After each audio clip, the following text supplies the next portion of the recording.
Bonjour chers collègues et bonjour plus particulièrement à mes collègues de la coopérative de recherche de Clermont.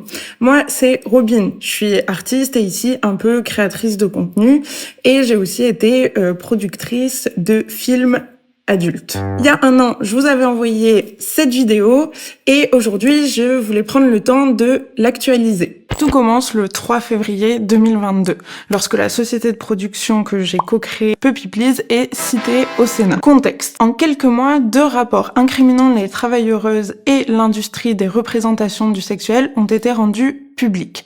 Le premier en septembre 2022 par la délégation aux droits des femmes du Sénat et le second en septembre 2023 par le Haut Conseil de l'égalité. Ces rapports font un état des lieux sur une situation sur laquelle le gouvernement souhaite légiférer. Dans le cas qui nous concerne, c'est une loi sur la...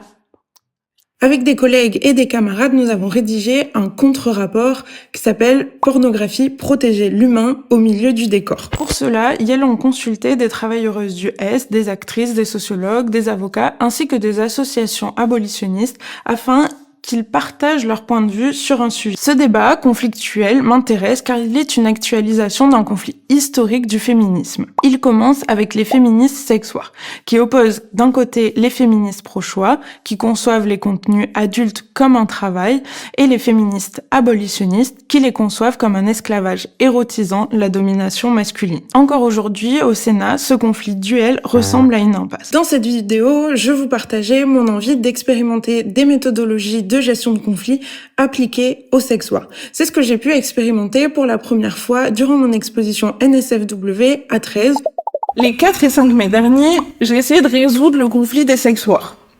Pour cela, j'ai invité l'association Pivoine, qui est une association d'éducation populaire qui forme des collectifs à une méthodologie qui s'appelle l'entraînement mental. C'est une méthode qui permet de muscler nos capacités individuelles et collectives à se saisir de situations complexes, idéales pour les sexuars.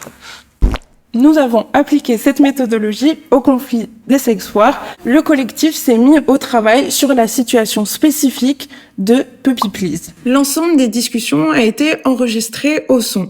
Pour l'instant, j'ai une 15aine d'heures d'enregistrement de ces débats absolument passionnants et je souhaite utiliser le temps que j'aurai à la coopérative pour travailler cette matière. Durant la résidence, je souhaite poursuivre mes réflexions sur les sexuars et la gestion de conflits, toujours au moyen d'expérimentation collective, mais aussi en me plongeant dans des archives ou même en allant vers des formes plus fictionnelles. Cette recherche m'amenant dans des lieux aussi divers que celui de mon atelier, de l'Assemblée nationale, du Sénat, des réunions de la CGT ou même des retraites spirituelles, la question de la transmission et de la mise en récit de ces différentes aventures est assez centrale dans mon travail. Durant la résidence, je souhaite développer la documentation quasi quotidienne de cette aventure, sous des formes courtes, comme je le fais ici avec cette vidéo, ou sur des formes un peu plus longues, par exemple avec des studio vlogs, ou des formes hors plateforme, avec ma newsletter ou pendant des performances. Enfin, je vous partage une dernière petite envie bonus,